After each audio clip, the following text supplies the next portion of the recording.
भारताचे पंतप्रधान नरेंद्र मोदीजी यांनी दिलेल्या स्वच्छ भारत मिशनला पाठिंबा देत जळगाव हे प्लास्टिक कचऱ्यापासून रिसायकलिंग उद्योग हा एक उत्तम उपाय आहे। जळगाव या ठिकाणी प्लास्टिक रिसायकलिंगपासून प्लास्टिक ग्रॅन्युअल्स, प्लास्टिक मॅट उद्योग, प्लास्टिक कृषी pipe, plastic machinery, plastic household article, plastic furniture यासारखे उद्योग जळगावमध्ये कार्यरत आहेत। जळगाव औद्योगिक क्षेत्रात आज मितीस जवळजवळ 150हून अधिक चटई उद्योग कार्यरत आहेत। या चटई उद्योगांसाठी लागणारं जे रॉ मटेरियल आहे ते जे काही आपलं डोमेस्टिक प्लास्टिक वेस्ट आहे किंवा जे प्लास्टिक आपण वापर करून वन टाईम यूजचं प्लास्टिक आपण फेकून देतो, हे सगळं प्लास्टिक पूर्ण भारतभरातून जमा होतं आणि ते जळगावला येतं।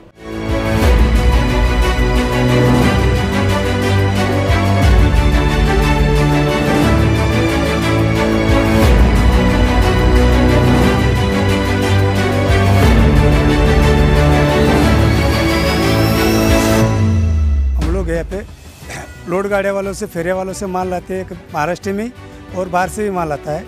हम लोग उसको यहाँ पे ला करके शॉर्टिंग करते हैं, अलग अलग कलर, फीफी अलग और वूलिंग अलग। उसके बाद में हम शॉर्टिंग करने के बाद में उसको ग्राइंडर के अंदर पीसते हैं। हमारी जो ग्राइंडिंग की चिप्स होती है ना, तो वो हम लोग दाने वालों को देते हैं। दाने वाले हुआ जैसा भाई पैप वाला, एलडी वाला या अंगूर नली वाला, इस लोग को हम माल देते रहते हैं ऐसे।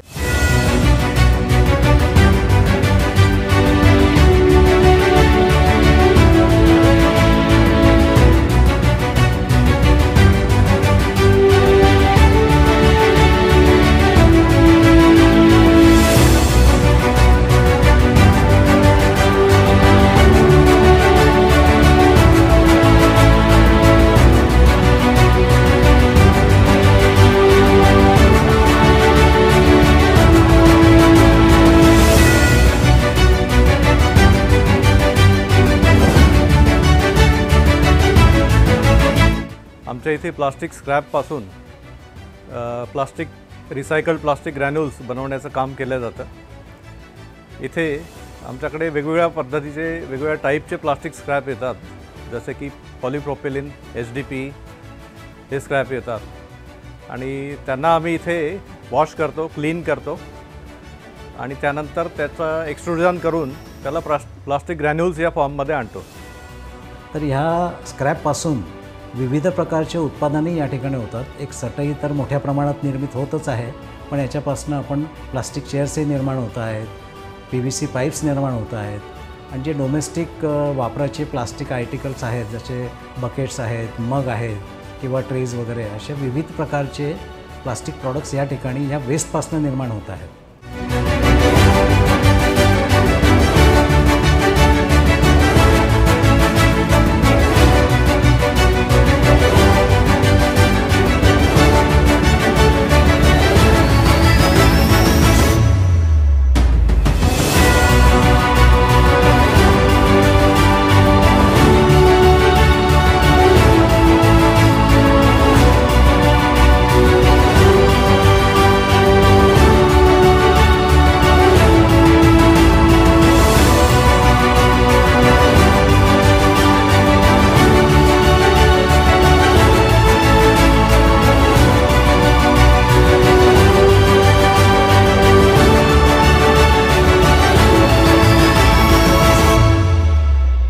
चटईमध्ये जवळजवळ आज जळगावमध्ये 5000हून अधिक लूम्स कार्यरत आहेत आणि त्याच्यामध्ये प्रत्येक लूम मागे कमीत कमी 2 माणसांची एम्प्लॉयमेंट धरली तर या चटई उद्योगातनं ॲव्हरेजली कमीत कमी 10,000 लोकांना या ठिकाणी रोजगार उपलब्ध आहे। आणि ह्या उद्योगाला पूरक जे बाकी उद्योग आहेत, जसं पॅकिंगसाठी प्लास्टिक बॅग्स लागत आहेत, बांधण्यासाठी सुतळी, प्लास्टिक स्ट्रॅप्स किंवा हेझियन क्लॉथचे बॅग्स पॅकिंगसाठी लागत आहेत, असे कार्यरत पूरक उद्योग जे आहेत त्याच्यामध्ये जवळजवळ तितकीच मॅनपॉवर आज युटिलाइज होत आहे, तितकाच मोठा रोजगार म्हणजे जवळजवळ फक्त चटई उद्योगाच्या माध्यमातून 20,000 लोकांना रोजगार उपलब्ध होत आहेत। आणि आता तर प्लास्टिक चटई बनवणाऱ्या मशिनरींची निर्मिती या ठिकाणी होत आहे आणि ही जी मशिनरी तयार होत आहे या ठिकाणी प्लास्टिक मॅट बनवणारी, ही मॅट इंडस्ट्रीमध्ये तर विक्री होतच आहे भारतामध्ये, पण ह्या मशिनरी ही बाहेर विक्री होत आहे।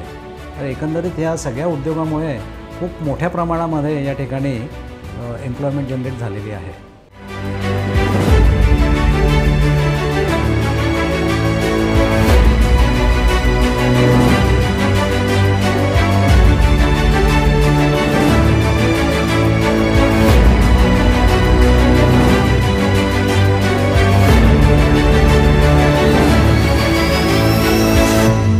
या फर्ममध्ये चटईसाठी आणि PVC-साठी लागणारे सगळ्या प्रकारच्या मशिनरी तयार होतात आणि ह्या ज्या मशिनरी आहेत ह्या फक्त चटई आणि PVC ह्या ज्या युनिट आहेत यांच्यावरती अवलंबून आमचं काम आहे.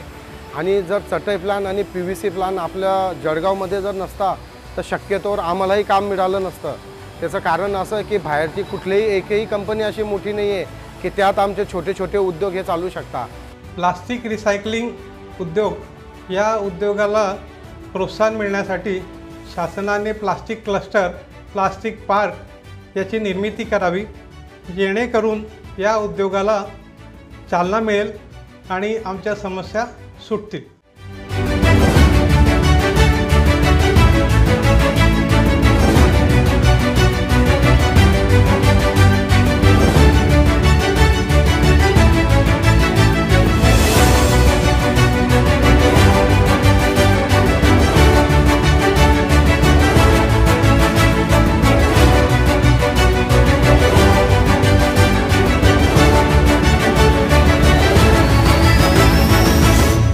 हे सगळं काम करीत असताना आम्हाला ज्या समस्या आहेत त्याच्यात सगळ्यात मोठी समस्या जी आम्हाला आहे ती वीज दराची आहे.